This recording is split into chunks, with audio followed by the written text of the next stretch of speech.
Bonjour à tous, bienvenue dans cette nouvelle vidéo. Vous avez pu le voir dans ces premières images, on se retrouve sur un chantier de broyage forestier, un chantier de broyage de plaquettes. Plutôt atypique puisqu'on se retrouve avec des péniches. On est au nord de la France, un chantier à l'entreprise Biver que j'avais déjà filmé il y a quelques années avec un camion Noremat.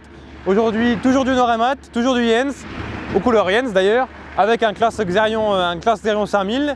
Donc la particularité du chantier d'aujourd'hui, c'est qu'on broie, vous le voyez, le long d'un canal et directement dans une péniche et dans des barges, tout simplement parce que les camions ne peuvent pas passer par ici. Les camions ils passent pas, il y a deux ponts au chemin d'accès qui sont limités en hauteur et en tonnage, donc il fallait utiliser le fluvial obligatoirement. Donc le fluvial, lui, il est fait par l'entreprise Belbeoc avec des péniches, la péniche, un stockage de 400 m3 et des barges juste derrière, donc accrochées derrière, de 500 m3. Donc ce qui permet déjà de quoi occuper le broyeur plutôt correctement. Ce chantier qui va permettre de raccorder le réseau fluvial français au réseau fluvial européen à grand gabarit. En d'autres termes, ce qui va permettre aux grandes péniches de pouvoir enfin faire un pari en verse juste par les canaux.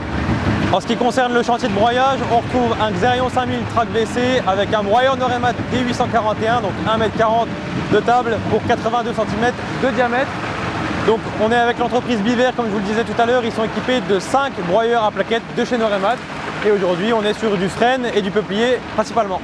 Donc pour remplir la péniche plus la barge, on est à peu près aux alentours des 4 heures pour les 900 m3, ce qui amène déjà du bon débit de chantier en poste fixe comme ça. Vous avez pu voir ou entendre des fois le Xerion peut-être peiner un petit peu, c'est un choix du chauffeur de travailler au couple. Donc il travaille à 850 tours par minute prise de force, ce qui lui a permis à peu près un gain de 30% de consommation de carburant, et au prix du carburant aujourd'hui, je pense que c'est plutôt important. Bon voilà, la péniche est pleine, la barge est pleine. C'est la fin de ce chantier pour aujourd'hui. J'espère que la vidéo vous aura plu. Dites-le moi dans les commentaires et comme d'habitude, à très bientôt pour une prochaine vidéo. Ciao!